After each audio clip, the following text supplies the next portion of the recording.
Shalom, bonsoir, bonsoir, peuple de Dieu. Nous sommes dans la joie de vous retrouver ce soir dans votre émission jusqu'à la fin avec Jésus-Christ de ces mercredis. Que Dieu vous bénisse abondamment, vous qui vous connectez déjà pour suivre cette émission. Nous sommes en direct, votre servante Nadine Efwanga pour vous présenter l'émission et le pasteur Constant à la réalisation et pasteur Massamba pour ensemble produire cette émission pour vous et je les salue. Bonsoir pasteur Massamba. Bonsoir, bonsoir à tous les enfants de Dieu. Nous bénissons notre Dieu. Est-ce que tu as demandé à la base, maman Nadine, avant de commencer? Parce que c'est chaud, c'est chaud, c'est chaud. Que le nom de Dieu soit béni. Topesi Nzambe, merci. Nzambe azwalokumu o apesi biso souffle de vie. Émission jusqu'à la fin avec Jésus-Christ. Tozana makambo minene maman Nadine. Bon. On a tribalisme na biso to kotana na Congo biso nyonso. Maman Nadine afato ya awa yo tuni base te soko ko pesa mission. Ponga na buto tuna base na nga. Nga na tuna kit. Yo tuni base. Base wa bina na ko sala yango bomoninga. C'est base lo baite na ngena yate. Nga base émission annulée. Merci Nzamba zo lokumu nga na tuna ki base na mabonde linkola lobi bokende. Bon, est-ce qu'on signe? Ah? Au signé. Parce que nous avons signé, nous avons accordé. Bana Congo diaspora congolaise, c'est ça ko yinda toke na Suisse kuna pa makambo uto leka e ningisi mokili papa Félix to ebite soka memingambo na papa Kamere mais bon eza makambo zo leka na mboka na biso bota ma congolais omona elengi ko bota ma congolais za kitoko bana na Nzambe tozo seka mais tozo na mwa muke mais to tala na munoko lo poto oyo Jeune Afrique a comme le biso RDC Congo. Ce que contient l'accord mort-né de Genève sur les candidats communs de l'opposition. 24 heures seulement après sa signature à Genève, l'accord de coalition sur une candidature commune de l'opposition a volé en éclats lundi 12 novembre.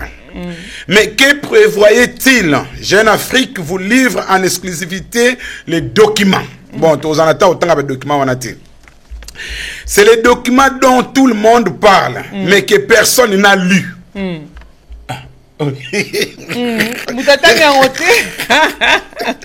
Sauf sans doute ses signataires, les 7 leaders de l'opposition congolaise, certains de leurs collaborateurs et quelques membres de l'équipe de la facilitation de Kofi Annan Foundation.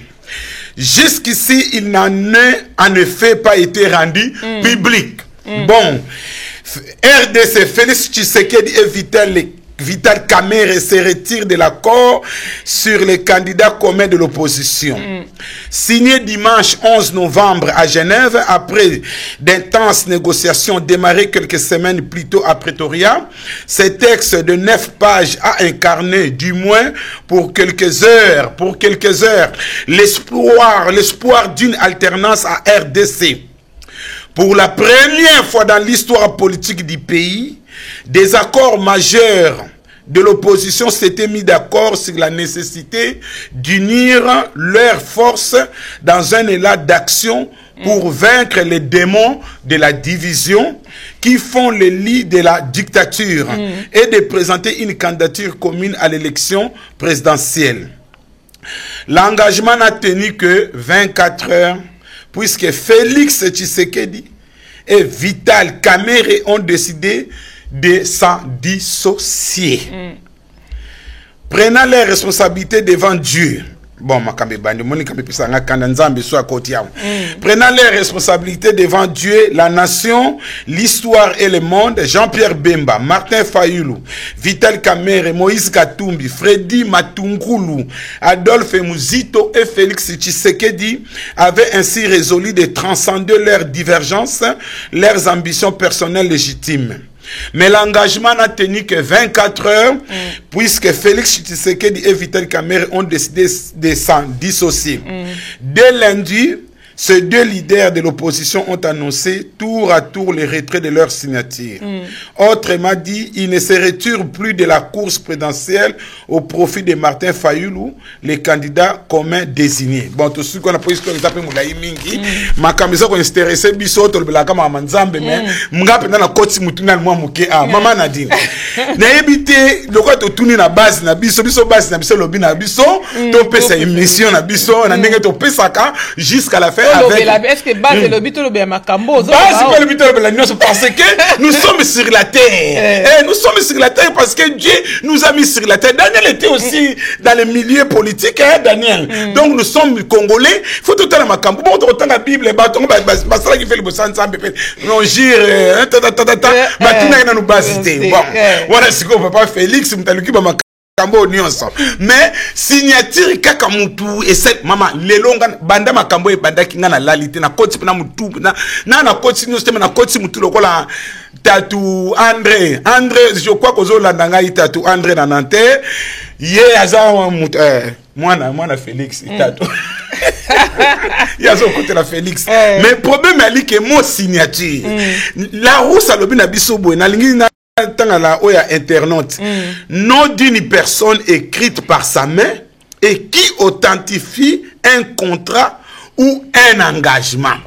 Bon, papa Tshisekedi andimi quoi signer na signer na ngawa na nazo signer bon j'accepte que papa Fayulu leka oyo kuna signer ba pesi annonce na mokili mobimba ke bon tozu candidat moko milinga pembe milinga mama na din zamba pambolo na bosa na milinga elo que c'est nga milinga pembe na bon to komi to bimi na vatika ke papa bimi penza mais d'un coup kaka boy na yokinga bi non ça fake news andimi makambo tiko o balongo le kwango o Tshisekedi a changé na ye base lobby ke soka meki kaka donc a risqué ba lyncher a bangi siko mama na landi RFI lelo ba o bolanda ki RFI lelo mboka eza divisé ba misu pour signature ba misu contre signature siko bon na yete mama na dine ngape na zela mutu esalinga lokola moi mutu na oseba supona otia mutu te na bi mais bon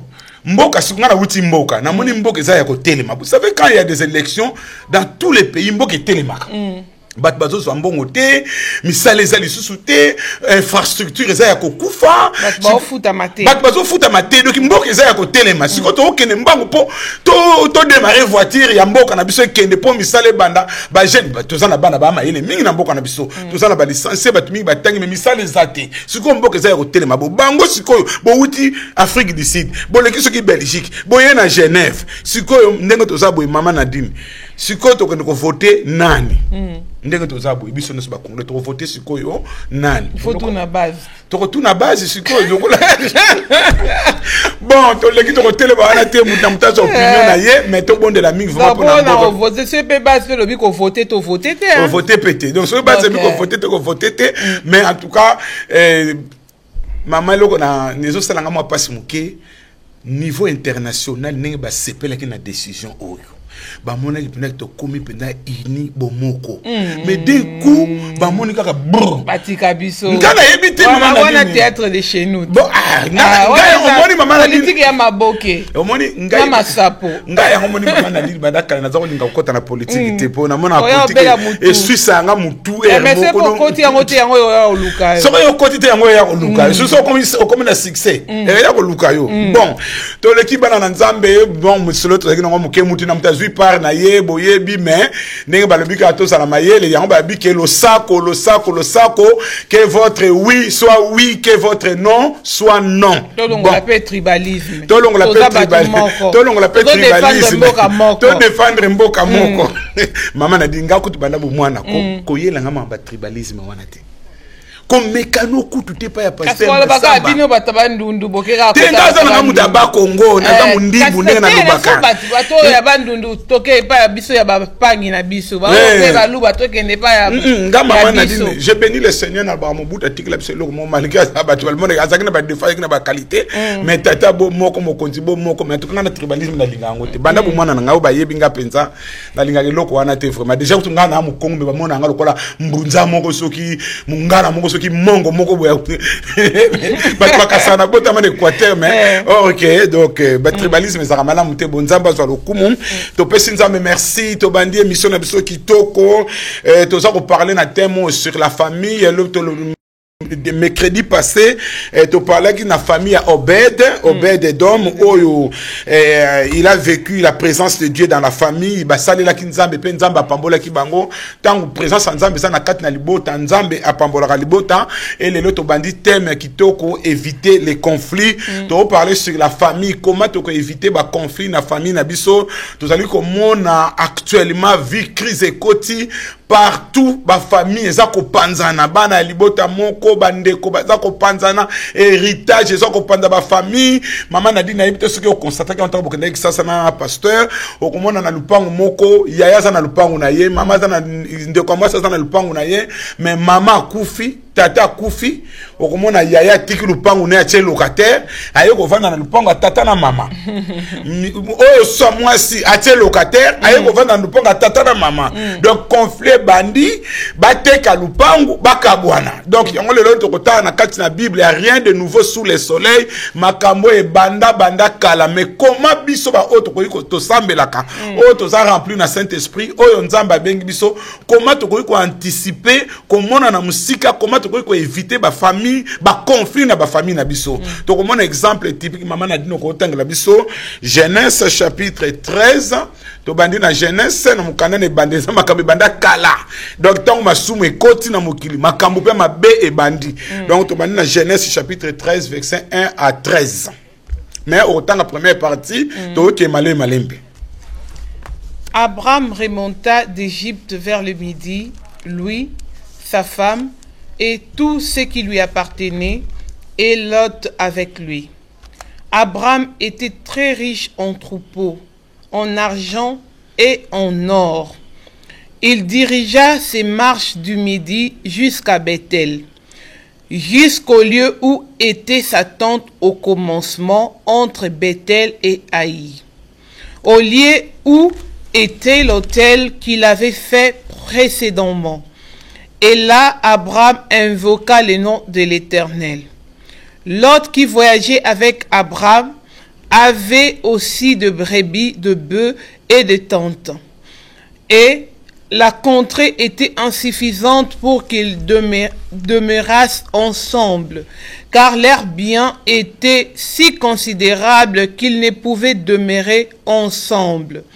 Il eut querelle entre le berger de troupeau d'Abraham et le berger de troupeau de Lot. Suka na mama na dine poto banana première partie nzambe azo lokumu bana na nzambe bota la libota mibale oyo papa na mwana tokoki koloba to neve et pas nini matata e bandaki et pas nini makambo e bandaki na kati na libota oyo batu mingi balobaka soko za mutambongo eza mabe oh mbongo bako non to moni awa na Bible manda na Bible tango yo tango ne bandeluana na lingala balobi Abraham alongwe na Egypte pe azongi na esobe epai autaki na mwasi na ye pe biloko nyonso bazalaki na yango. Lot akei nzela moko na bango. Na verset 2 balobi na biso Abraham azalaki moto ya bomengo mingi. Donc il était vraiment riche. Donc kozala mutambongo eza mabete. Donc to fongola ka misu mbongo to kozonga na likolo te to bandela ngo na se awa.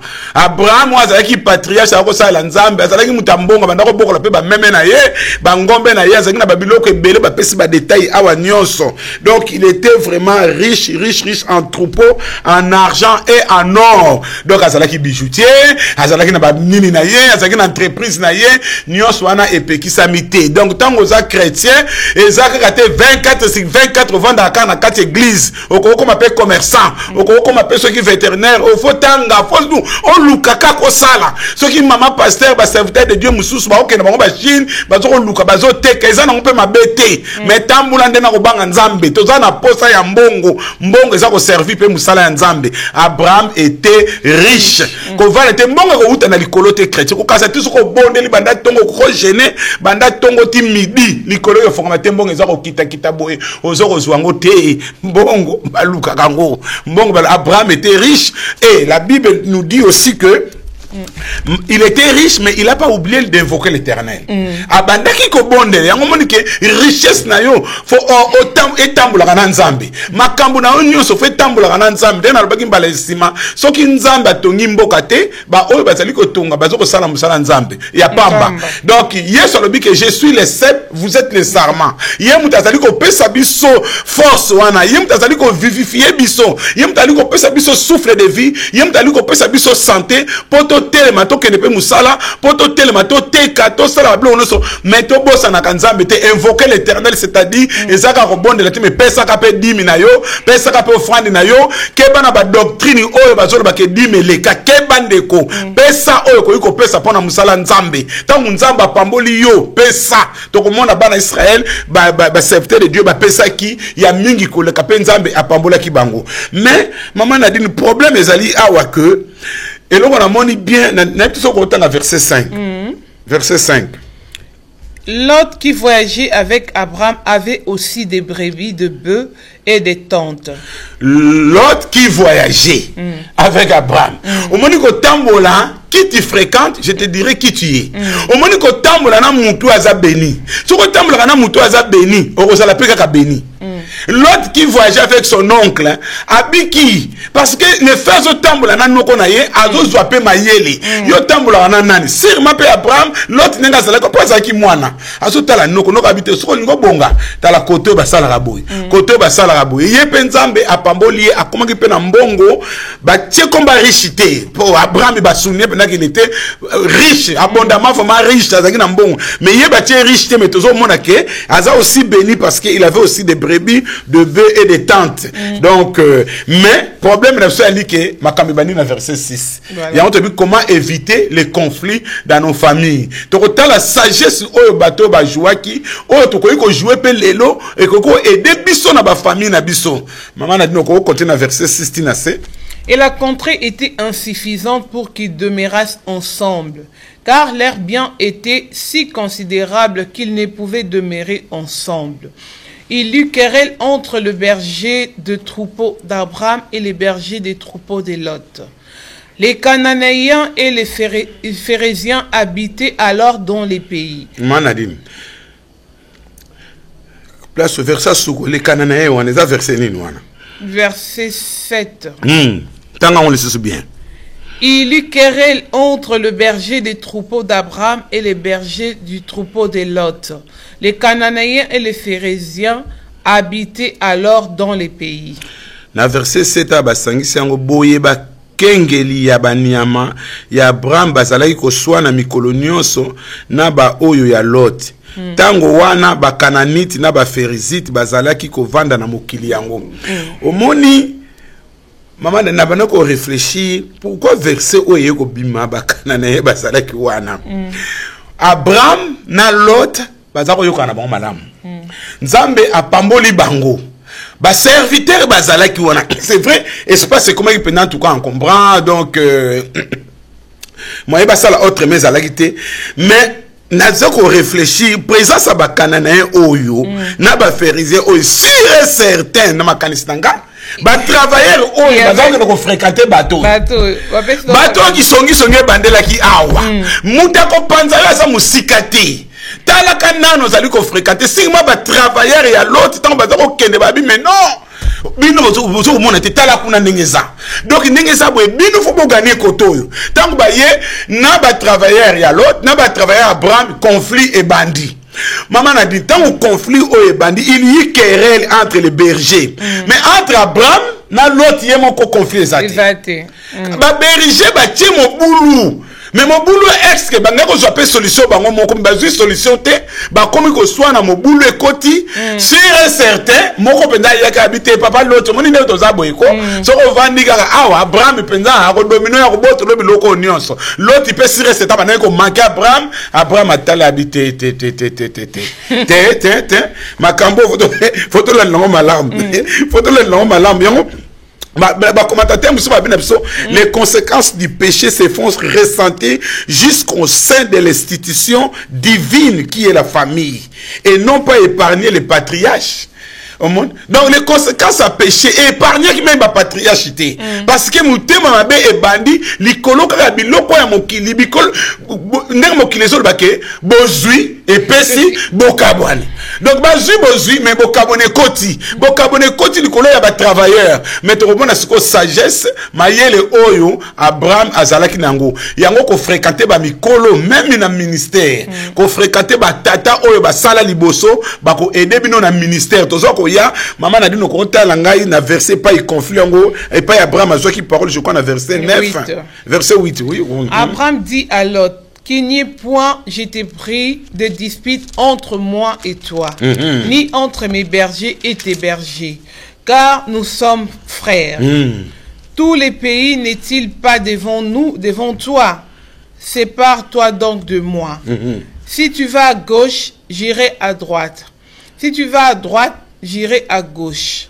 Lot leva les yeux, et vit toute la plaine du Jourdain qui était entièrement arrosée avant que l'Éternel eût détruit Sodome et Gomorrhe. C'était jusqu'à Tsoar comme un jardin de l'Éternel.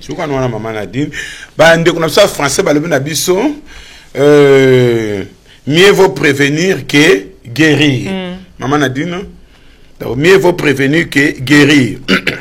Abraham prend des mesures pour éviter qu'un conflit surgisse entre son neveu et lui.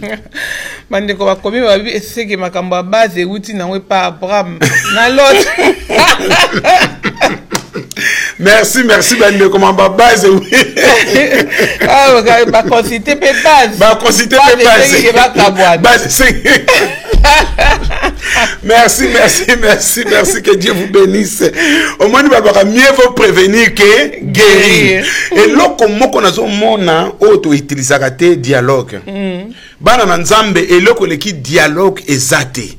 Moi, j'ai fait un effort, il y a ko dialoguer. Au moins, Abraham a maman Nadine, a vu les devants. Alors, bité énervé, il y a quatre solo là, il y a ka. Yo za famille, to ko kabona tel ko la biloko yo. Mokili eza munene. Yo ta la place on ngo ke na gauche, ngana ke na droite. So ke na droite, ngana ke na gauche. Abraham azala ki sage, atikeli neve. Amona ki ke neve na ba commentateur ba bi neva comme ke un peu impoli. Neva comme ke na moi azo mona ke bo mona ka jeune. N'y pas zu bo mengo siko. Ozo mona. Donc makambo eze belé na kati ya makambo yo Abraham abitete. To so na to zali mwana ndeko na ngai. Ta la place okoyiko pona. Balobi ke l'autre amona ki kota Sodome na Gomorrhe ya talaki libanda alanga tali libanda aladi na ndenga libanda et mais nous allons voir que kokabona na bango et saleki loko moko ya bien kokabona na bango saleki loko moko bien maman na dit to lobela lelo kokabona même na kati ya église kokabona na ba famille kokabona tata na mwana et kobo e bota ke loko nini to komeka ko lobango lelo pour to lobango na sens à malamu et comment éviter ba scandale zo sa ba famille na biso. Parce que le cœur de l'homme est tellement mauvais. Dans un monde, en tant que pasteur dans le ministère, Moutumususu, Bazo Lobanate, Alobi ke Toko Lobana. Tina Sama Bele. L'icole za témoin nanga. C'est za témoin nanga. L'icole a moi conflit moko. Okumona bakuka epe ko réglango. Or que la Bible nous donne piste nyoso. Nenge Abraham azwa kabi non to kabwanate. Yo. To yinanate, to kota na conflit, ngai to kota na conflit na yote, ni ba berger na biso, parce que nous sommes une famille, parce que le leso ke kweli ngai, e kweli pe yo. Abraham amona ki musika, yango dialogue oyo. O mone loko zo bomba biso, na otema ni kama dialogue. O mone mutu na likambo kangi kanda. Okangi kando zo lobate. Kanda wana suko eko bota amertume en o mona papa. Ti un jour au sali likamba mabe. Or que ce que dialogue qui ya mona lo bana batu, so ko moni problème l'église na mbalami na bisaka bana la fraternité. Maman, mote bando pela. On est voyé ça passer que passer moto et bandit. Batiki na ba moto et pelier et komi kuna se zikisi. Passer moto ta on a ba ko bomo. Na tala bomo ka kuna moto c'est comme déjà kuna. Bon landa ka moto kuna déjà batisi ba ziki. Or que tant moto avec les bandeli, surtout bomo kango déjà makamezate. Donc surtout tsaki dialogue dès le début surtout mona ki likamuto lobele kango mais makambo ne se zate. Ya moni be église na biso lelo, be église zo samba na ngina préciser bien. Omoni frère mususu azo linga mwasi abata libala na kata ndaka nzambe. ba yayo ba yaka na église si ba moni ba yayo ba mona na bango oh mais to mona clair ta oh non désolé gars si vous voulez passer yo kutu kidiba bango ba yeba po ba ndimi ba yeba makambo le kabiso yo kidiba mais ngai soki na détecter mama nadi na kenda kam on a so ba histoire vrai soki na détecter kaka mbala moko na attaquer na bengi dialogue na tete papa na zo mona clair te na michoyo te na zo mona te papa on ka zo makanisa mabe ba ndimi bazala ka soko kangi e kaka ko mona komiko ganga ekiza ba congolaise bekiza mabe makanisa mabe na bite ngape na za mwana kini na timba na zo mona clair te na relation na kata ndako nzambe bokuta neli awa dele début so le dialogue wana bo bongi moto wana ah oui bokoko big s'appelle ngomba au moni dialogue oyo Abraham atiaki bande koto dialogue kana kata ba famille na biso tango bozo mona likambo clair te na famille ko kana ko benga yaya liboso te okoye bisaye ke yaya ndenge to vandia wa au moni mwana tsuka ndenga za wana mubali na ko vana na ndako mubali ne wana ba ye wana ba na projet pour mama kufa to baboto na lupango tango tie yaya wana loko wana bokomi na kamususu donc biloko to zolo ba auto zo ko vivre actuellement na ba famille na biso Abraham azalaki mayele alobi que mieux mieux vaut prévenir que guérir abi to soina te yo pona et l'autre aponaki aponi akei et to komona ke maman a dit de continuer autant total makambo yaki bongo to kota na ba leso to za na timing lelo ma passer comme ça ba bichela biso téléphone ba biso ba bi bazo mona maman mimi akomi ke azo mona téléphone ité check téléphone maman mimi Jacques Lumbu a commis déjà que check téléphone ba mona baza na posa ba benga.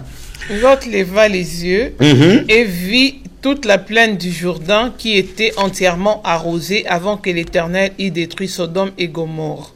C'était jusqu'à Tsoar comme un jardin de l'Éternel, comme le pays d'Égypte. Lot choisit pour lui toute la plaine du Jourdain et il s'avança vers l'Orient. C'est ainsi qu'ils se séparent l'un de l'autre. Abraham habita dans les pays des Cananéens et Lot habita dans la ville de la plaine et dressa ses tentes jusqu'à Sodome. Les gens de Sodome étaient méchants et des grands pécheurs contre l'Éternel. On continue. L'Éternel dit à Abraham, après que Lot se fut séparé de lui, lève les yeux. Verset 14, hein? Oui, 14. Verset clair. Lève les yeux et du lieu où tu es, regarde vers le nord et le midi, vers l'Orient et l'Occident. Car tous les pays que tu vois, je les donnerai à toi et à ta postérité pour toujours. Maman a dit merci. Mon mystère est allé place oyo. Bandeko, tous à la femme pris dans la vie. Tant aux autres temps ma commis au comment que l'autre a pona qui est moko. Abraham tant que l'autre a kei. L'Éternel intervient. Nzamba yekoloba. Sima yako kabwana ya Lot na Abraham verset 14. Yahweh alobi na Abraham. Banda esika ozali bwaka miso epai ya likolo pe epai ya se epai moi ebimaka pe epai elalaka mabele nyonso oyo ozali komona na kopesa yango libela na yo pe na mabota na yo tala mystère bandeko oyo nzambe apona oyo avandi na makolo ya nzambe promesse ya nzambe ekokisamaka kaka suka ekokisamaka kaka zala na patience soki nzambe alobaka na yo je te bénirai akopambola yo soki nzambe alobaki na yo oko voyager nazoyebisa bandeko mingi na Kinshasa bandeko mingi bozona na biso ya République démocratique du Congo en tout cas nzambe apambola bino vraiment na kendeki na Kinshasa nazolendisa nga na opekisa nanga batu te o poto baby oh pote baby boya na binote biso beto to yaka bana biso pote baby estile parce quoi ça ko benga na bato bana bana biso beka bongo maintenant ko bana mutu te pote baby soka linga ya na atika ya ba miso ba mise ba ye kaka wa pa azu mwana batacheze mazu mukanda na ye aluki nzela mukuse mususu ye na ndenga na ye papa mutu na mutaza na ndenga na za kozwa bacteria théâtre azu mwa mwasi na bali ye na ye mutu na mutaza debie na ndenga na ye yanga ni na kati kuna mutu mutazo ya koluka na ndenge na ko receive na ye na koloba na mutu teke poto e baby tika mutu aya na yeso ka ko ya soki nzamba pesa ka promesse okokoma mboka oyo okokoma mboka oyo na ndenge nini seul Dieu sait biso to yebite mokokota ki négativisme na yo na mutu te na mitwa batu ke mokile baby mokile ko bonga te non mokile za na passe oui toza ko na ba moment difficile mais nous devons marcher positivement parce que Dieu a promis Abraham au moni nengo moni likolo na se au moni kuna libota na yo ekozwa jusqu'aujourd'hui nous parlons d'Abraham islam judaïsme christianisme tozo ko parler kana tata moko Abraham parce que promesse nzamba lobaki ekokisami mais sikoyo maman a dit au côté dans Proverbe 17 verset 14 comment on a tenu comment éviter ba conflit parce que Abraham a joué qui na sagesse moko ya munene awa dialogue salaki et puis l'autre ayoka ki noko na ye aponaka ki na côté mususu ko kabona na bango salaki ya mabete parce que bat ba ko kabona na bango pe na ndenge ya malamu ya ngoto ngito yeko la sikoyo donc maman a dit Proverbe 17 verset 14. Commencer une querelle, c'est ouvrir une digue. Avant que la dispute s'anime, retire-toi. Salomon, commencer une querelle, c'est ouvrir une digue. Avant que la dispute s'anime, retire-toi. Un homme prudent voit le mal de loin et se retire. Ce qu'on na musika déjà kolinga kato bana ko obanda ko tshaba querelle o tshaba conflit oko fongola digue moko ko kanga ngoli susute pont ebukani maiza ko leka naufrage ko sala ma tempête bat ba ko kufa faut faire attention au moment d'avoir un trouble musezala il faut se retirer donc tango conflit bandi Abraham atala habité tété soko to koti na bitumbawa to ko fongola digue non malamu avant ko swane bana bitumbe bima tika to kabwana na kimia bandeko bana na nzambe ndenge na lobaki ke bozui epesi bokabwani combien de familles aujourd'hui ba conflit eza combien dans nos églises ba conflit ekoti makambo ebele ekoti na mabota comment to ko éviter ba biloko wana mama na bandina libosi na ba famille ya ba neve o moni awawa makambo banan kazo yo ka biso na ba Congo yangoyo okamba banan kazo yo ka banan kazi yangoyo Abraham azwaki mwana kazi na ye Lot akena ye eza makambo ewuti na ba Congo te eza makambo banda kala okolinga pete mwana ndeko no amona pasi okolinga te mwana ndeko no amona pasi to boyi bat na banda kute mais soko yambi mutu préparer ye pe nenga ko bima au monde Abraham awa nzamba préparer a préparé bango a pamboli bango a sali bango pe bakabwana na dialogue bakabwani na kimia bandeko to luka kimia na bamabota na biso omoni ndenge bakabwani boye to komona na mikoloko ya ke lota komaki na passe Abraham ya ko secourir ko kabwana mususu eza na mabete mama na biso to mona so to en tout cas likambo to lobelango penda polele bandeko so boko ko benga biso batu muni to mona kaso to kabwani elobi na onde mo pourquoi biso ba congolais to kabwana na kimia ti. Pourquoi va Congolais même au moment où on a l'église mais tout kabwana kana kimia te pourquoi or que ça makamu susu eza nango facile eza likambuka bo sololi na kimia bo kabwani pe na kimia nzambe pa ibinga otambolisa binu poko kabwana museme maka bénédiction moi na soki akoli toza na makamba tangi te film a tangi to yebi tangi akenda abimaka na ndaka ba parent te avandaka na ndaka ba parent lela kana ndaka ba parent tangi soki moi na koli et comme à un moment moko il faut que pousser moi na akende so moi na comme na ba 20 ans wana bandiko sala ne moi muke maman sala tout moi na so moi place tant ba okende pa na liberté na okende ko s'épanouir en même temps oza na kude na mwana parce que na balité au monde mais bana mingi bazo ko débira bango na mboka oh mais maman muso ko kanga mwana na kata ndako o vandi ne mwana sa comme na ba 25 ans 27 ans 28 ans nous sommes pas au Congo parce que na Congo to mona tata ya 40 ans azaka na ponga ba parents parce que conjoncture économique et sengi et avant d'accord parce que ça na place pour soi au kendete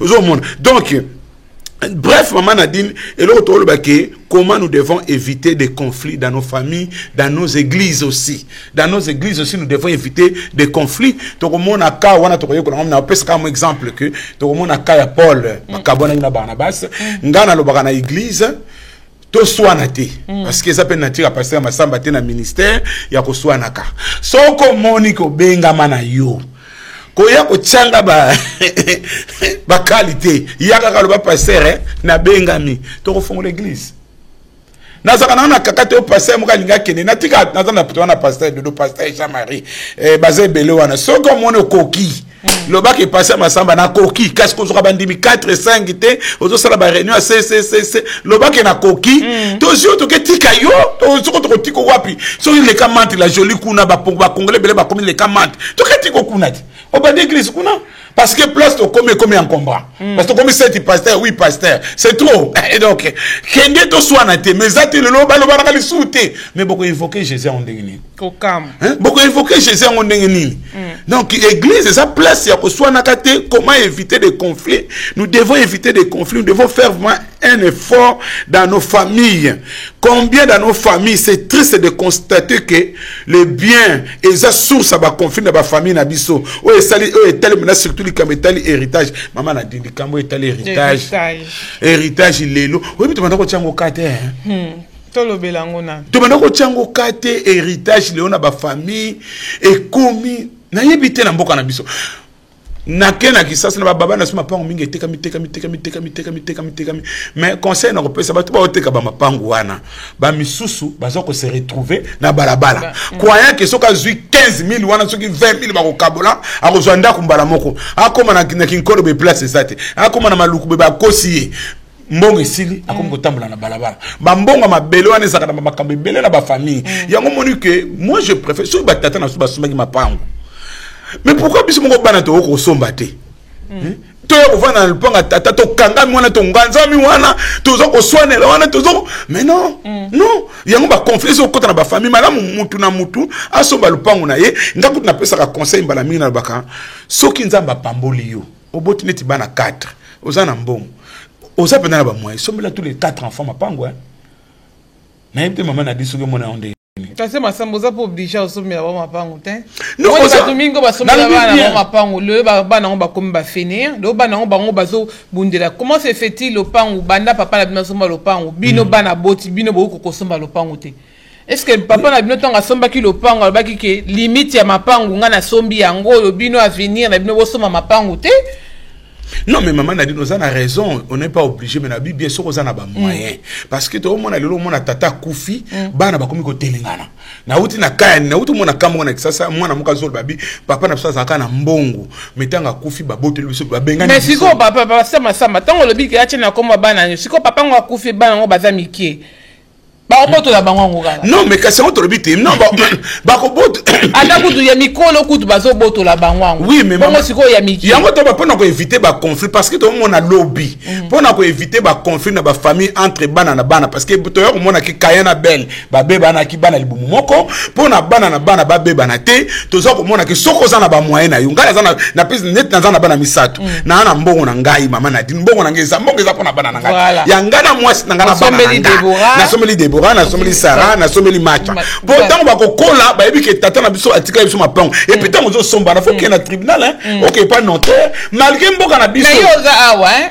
oui yo za awa na zo ya ngoto ngito bongisa likambo ngo na zali awa na sombeli bango na sali mikanda kuna na yepe awa na tie ko kansate na pa na biso justice ezate ezali malgré mboka zo ningana ba misusu ba récupérer ki ba mapango na bango tango nani papa na biso luzolo azalaki soko luzolo soko nana azalaki kona mingi ba récupérer ba mapango na bango oh ba tata masi ba botolaka ba tata leki ba botolaka ba récupérer parce que mikande ezalaki donc pona lobby to otala lobby to mona lelote to zo tala lobby mikande ezali passer masama mais combien bazo kufa na makambo wana combien il est temps pour récupérer basi balie bino combien non maman a dit saute voilà maman masamba toza réaliste kasi oui ça la raison maman a dit ko kufa to ba ko kufa au moni ba kamusu to lo ba ko c'est vrai la sorcellerie existe to moni pela ba preuve que le pango musu c'est silisi bato ngana uto yoka ndeko zo ba pena ke lukola lupango to kotala ngana yo mutu akufi ba docteur ba biki akufi na maladie mususu mais lokola yo lo baki yango makame baluki liyo zo mona parce que pouvoir eza na lolemo au monde na moment ozo loba mutu azo bela ne maladie mususu mutu wana kupe pour yo loba kité mais ekoti na erreur moko tellement loba ki bat bayoka kiyo mutu akufi bazio siko ndoki mais to monde pena ba famille mususu ke ba komo kufa pena pona lupango mais soki boza kati na Yesu mi pesi na Yesu ke papa na mnatika ibino lupango mais batona ba mo ba kufa Si le Seigneur est là, parce que le point, il y a papa Nabino, mais qu'il a pas papa Nabino. Il y a un moment comme tu veux, pour éviter les conflits, si tu travailles, net autre ça pour toi. Pour éviter les conflits. Si vous en avez bon, nous, bah, monsieur, bah, Congolais, monsieur, besoin de décision, nga vie nanga ici en Europe avec mes enfants. Ok. Monsieur habite nga vie nanga ezana Congo. A sommer le point on a pour préparer retraite naïe. Mais tant que sommer le point on a Congo. Pour éviter les conflits, moi je donne des conseils lélo, tiens nos locataires, faut qu'on la continue, mais qu'on tienne évité, qu'on tienne cousin, pour lobby, cousin, on a comme ça, on a ça ma camp. De pour nous éviter, parce que le locataire au kangisi n'engo lingi, mais n'effet sur au kangisi, na maman na ibo continue à conflit. Pour nous éviter les conflits, ma cambo to loba. Ok business na yona kisasa. Pour nous éviter, luka mutumoko ya sur au koyo komona. Ya famille sokaza ya bien ok, mais sokaza no mutali banda ezala bien. Au kangisa yete, et ça doit na yo. Mais ya famille tant au kangisa il y a tout un problème. Donc tous à la fois prudent, Abraham a joué avec la sagesse moko. Que ma tombe to wele la te ba travailler ba bet ça mi tout est to kabwana na kimia. Donc et ça me le on va dire que Seigneur aide-nous à être des agents de paix et non de tension au nom de nos familles. Que le Seigneur puisse vraiment nous aider tous à la bagage ya kimia na mabota na biso que tout ça ba désordre na kati ba mabota na biso. Nous devons être prudents parce que maman a dit makambo to zo ba awa nazala ba exemple belé nazo linga pena ko kota te parce que nazala ba mission mingi na kolobela mikoloko ya mais tous à la vraiment prudent to jouer na sagesse surtout dialogue. Moi je peux donner un exemple maman Nadine. Na plus exemple oyangai moko biso papa akufa tuana luponga munene o bayibi luponga so na njili bayibi ke tata zaka na mbongo atika luponga munene bon to koli biso to zaki to jouer ki na sagesse tata tanga ki mingi avant papa kufa to bi photo filmer to tuna po le rango makambo izalaka to monde ja papa to linga te tata ko kufa mama ko kufa donc on a zo pesa na conseil na bandeko soki tata na na bomo ibo solo la le rango biso to ko filmer père sœur na ngaza na ngola za ki na pauvre grand maître li ba tie ba zo tuna ye papa boni olingi to kundo ndenge nini bo kundanga boye bo sala boye mais bana nyoso bana poto soki na kufi ba yate donc sœur na biso kaka sana Luanda ayana bande kumsuba kundanga mais bino wana poto kuna boyate po ayeba biso caractère na biso bi mwana ana caractère o muso akoya ko ganga batata leki akokuga abibo yate et salama ki peke tanga ye okufa grand biso maître eli kalinga la segment ki tetia kende mais aketi na Belgique akata vol akendati donc esimba pété mais père de tout ni père bon papa sikoyo les rango ozaki na mbongo tango so saka na mwana moko quelque part a bombana l'air to yeba tata lobi jamais na bino no sne boza boye na boti mino kana mama moko na zana mwana mususu te o ya ko bimisa mutu alobake mwana Camille azate bon siko papa likamba lupango au monde donc likamba lupango za bino lupango oyo ya bino bana nanga bokomelaka awa bino tu ya mwana komela pa na biso batukane ba bekisa nga ya kokoma me bokomelaka awa mais mwana na mwana akozala beni boza beni bokosomba mapango na bino parce que na simbi kisite na tangi boyebike na tangi na souffrir pona za mbongo mwana na mwana akosomba lupango na ye mais o eza lokola siège na bino base donc au monde base zo biso base to zo na base o eza base na bino bokoma pa boko signer to boko signer te donc ezali base au monde sikoyo on a peur à kufa na ye mais na opese exemple mo pona ko éviter ba conflit tozana lupango munene na commercial jamais bien tata na biso na lupango munene na ko kabulongo même na 4 nga na zindambu grand na biso zindambu oyo pe kuna zindambu na commercial lupango quartier 7 pa batambongo na commercial bino biso sko tata na biso le pango kuna mais biso fa na quartier D na opese témoignage comment éviter des conflits dans nos familles or tata leki na biso ba erreur ba tata ba sala ki o na kopesa conseil bo sala ngote tata leki achaki moi ndaku na muke atongaki ndaku ne wana mais le pango tata na biso père alinga kufa tata leka komiko yako après je on peut la couper maman Nadine na ngana na vidéo ngo mona ngo seka bazo tanga testament na lobaka on a to yamba te il faut jamais désespérer tata na biso na leki ne mo mwasi tata mwasi na biso zali moi na za na Londres olandanga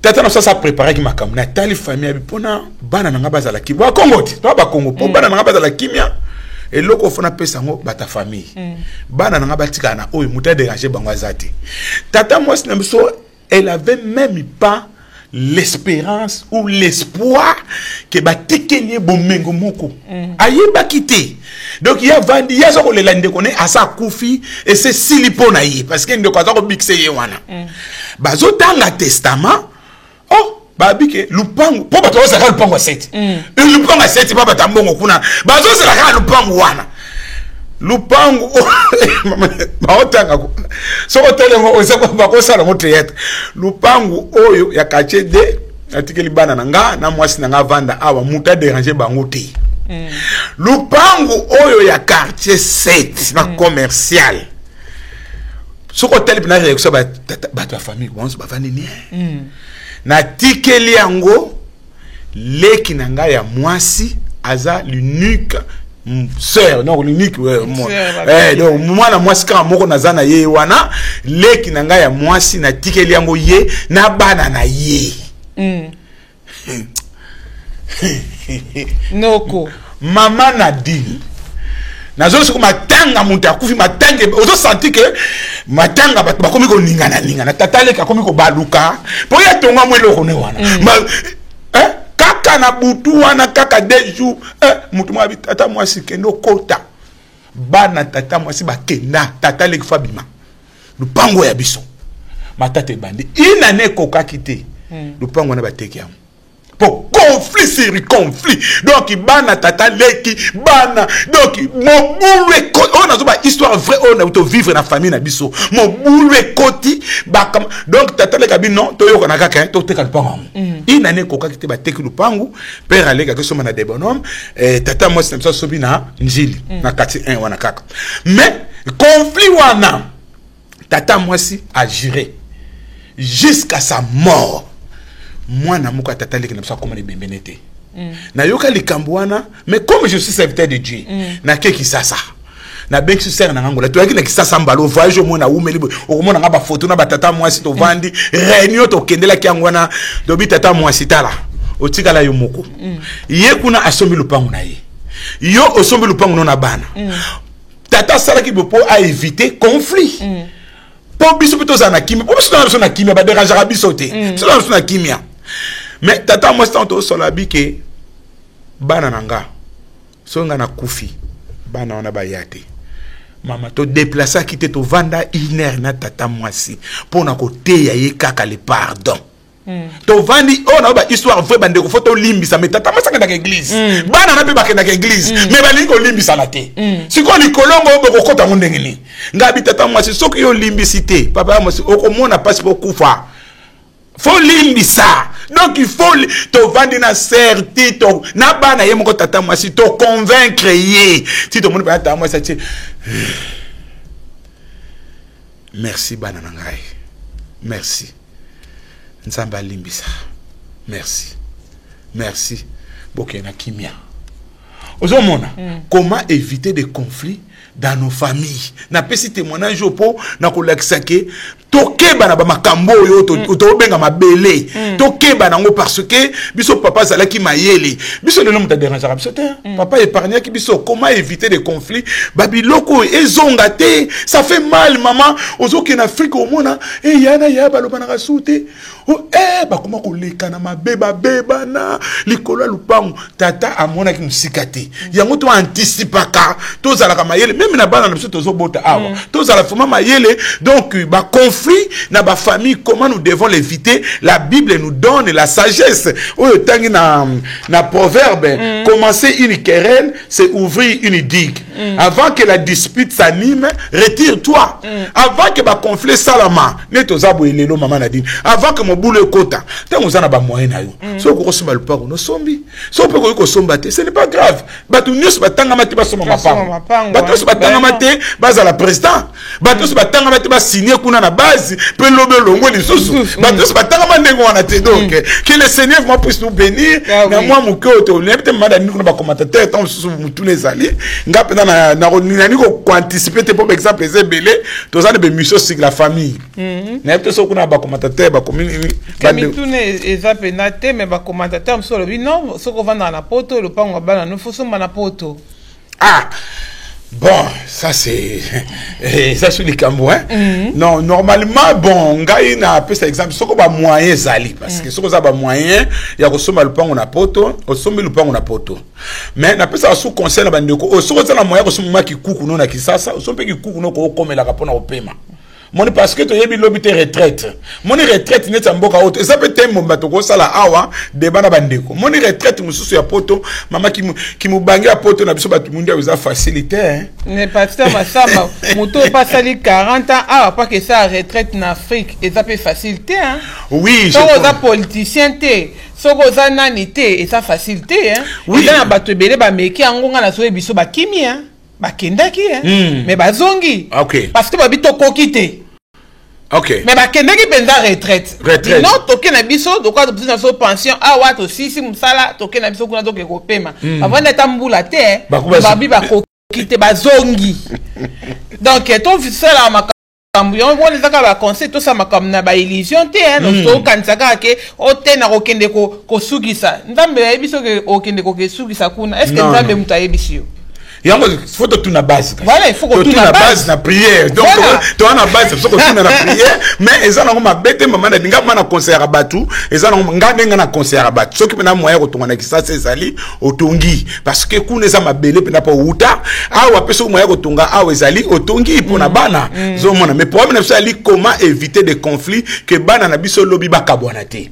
Zo mona bana na problème na zali que thème comment éviter des combats. Abraham a dialogué avec ses enfants, avec son neveu, bakaboni na kimi puis neveu yokaki. Zomona loko to ko sala même na kati banda ko na biso. Faut to la prudent. Comment éviter les conflits entre les enfants? To koye kolango. O kamati mwana mususu, o zombelier et loko suki ya nini, mwana mususu opesi loko te.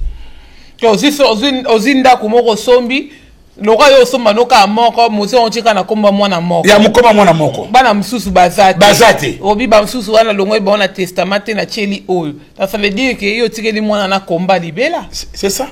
Donc il faut éviter encore en tant que chrétien donc te parler mingi te centrer mingi pendant que ta famille to na ko yesu côté pendant l'église pour qu'on n'ait pas makambo ça pas il va conflit ça là que ba pasteur na ba pasteur ba kabwana on a surtout linga to ye kolango to parler sur la famille to moni famille ya to mona ki ya Obed to moni siko ya Abraham na l'autre neveu na ye makambo ko yamba bato na banda ko eza ko bimisa ba makambo belé to ça la prudent Abraham ça là bien, ça là qui ne m'a bêté, il y a qui moi n'en déconnaille, à aider, à pamboli épée, mais ce qui est très important, que Abraham c'était un serviteur de Dieu, qu'au tambolana mosali nanzambe et zalaka na bénédiction. Quand Abraham a été béni, l'autre aussi dans son coin, il était aussi béni, parce qu'Afrique qui mutumukaza béni. Ouais tambolana mutuaza béni, zalaka peka béni. Ouais tambolana courageux, comment apeka encourager. Ouais tambolana muyibi suka pe comment ka muyibi. Ouais tambolana mutama bonde li suka bonde la kaka et puis nzambe akoyeba ko pambola bino tika nkola leka ko pambola bino donc na yebite soko comme ça ko bakisa likuna manadina non comme bakisa te. OK, merci na bande ko landi biso toza penza na esengo mingi neleza mukolo ya kitoko ba anniversaire eza ebele mama Nadine ba anniversaire eza ebele na bandi liboso na mwana nanga moko liboso Deborah mwana nanga ko 18 ans lelo. Donc Deborah botama le 14 novembre 2000 donc on a pesi bon anniversaire na Deborah mwana nanga liboso 18 ans nzambe azwa lokumu na pesi ba anniversaire na Berenice nkela mwana ya mama Armandine Lambote na copine notre copine mama Armandine a umeli na biso banda to banda émission jusqu'à la fin avec Jésus-Christ tilelo mama Armandine en tout cas Berenice nzambe alika ko pambola yo 10 ans papa Claude kela nzambe pambola bino amona bino na misala bozali ko sala nan to kutani pe bohete papa bon anniversaire Berenice donc 10 ans nzambe alika ko baksa penda ya mingi comme j'ai fait les commentaires, j'ai écrit que tu es la servante de Dieu, la servante de l'Éternel, la future servante de l'Éternel, que Dieu t'accorde la sagesse, l'intelligence, aller jusqu'au bout, jusqu'au bout, jusqu'au bout avec Jésus-Christ. Tu peux sous anniversaire, bon anniversaire na Herbie Pires, c'est notre caméraman, les beaux gosses. Azana Mwindo a bien, donc il y a les beaux gosses, il y a le Mwindo a bien, donc tout les bases.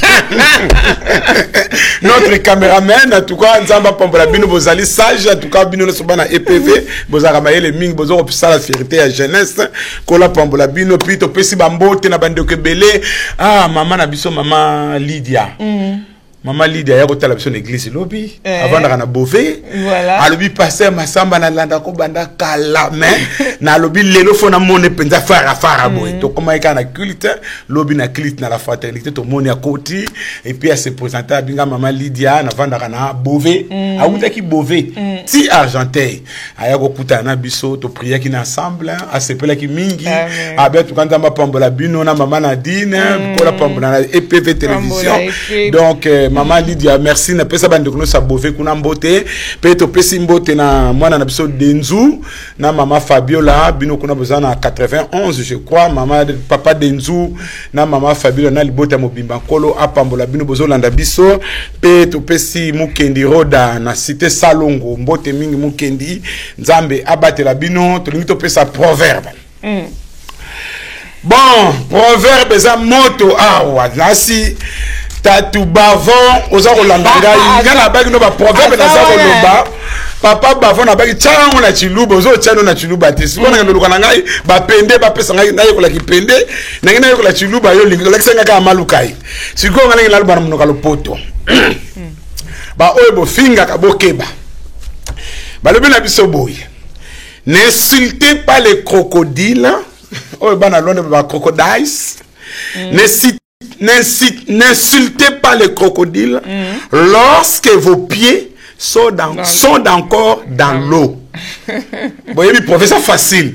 N'insultez pas les crocodiles lorsque vos pieds sont encore dans l'eau.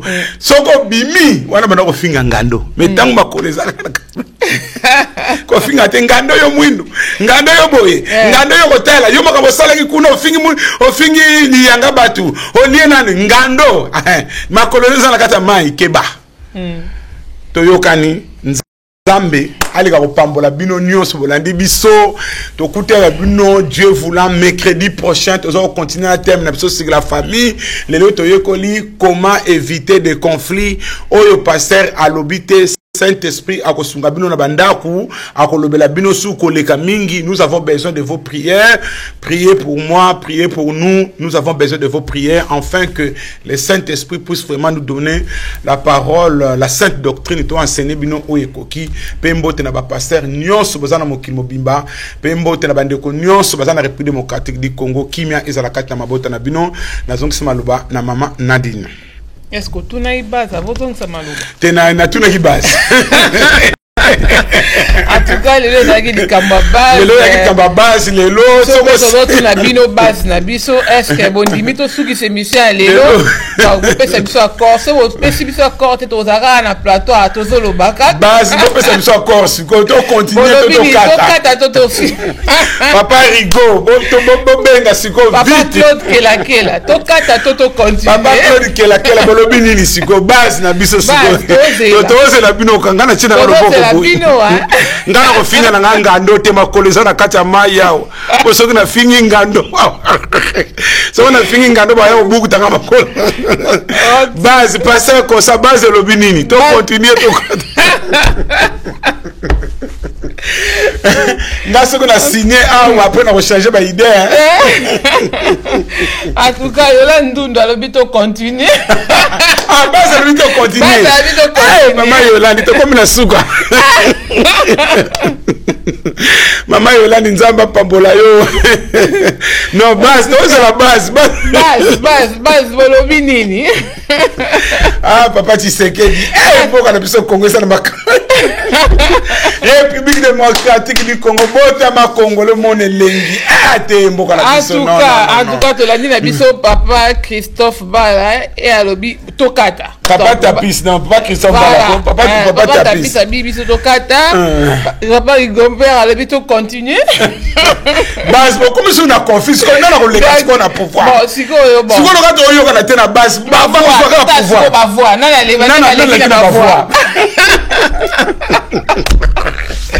En tout cas, merci à vous tous. Merci à vous tous qui avez suivi cette émission. Dans la bonne humeur, que Dieu vous bénisse. Restez dans cette bonne humeur dans vos maisons et que la paix du Christ vous accompagne pendant la nuit. Et nous avons fini cette émission d'aujourd'hui. C'était votre servante Nadine qui vous a présenté avec le pasteur Massamba cette émission. Et nous remercions le pasteur Jean-Marie et le pasteur Constant qui est à la réalisation, ainsi que l'équipe de EPV Télévision, ainsi que vous tous qui nous avez suivis ce soir. Que Dieu vous bénisse abondamment. Nous nous retrouvons mercredi prochain dans Jusqu'à la fin avec Jésus-Christ et dans la semaine pour d'autres émissions. Que Dieu vous bénisse. Que Dieu vous bénisse. Merci.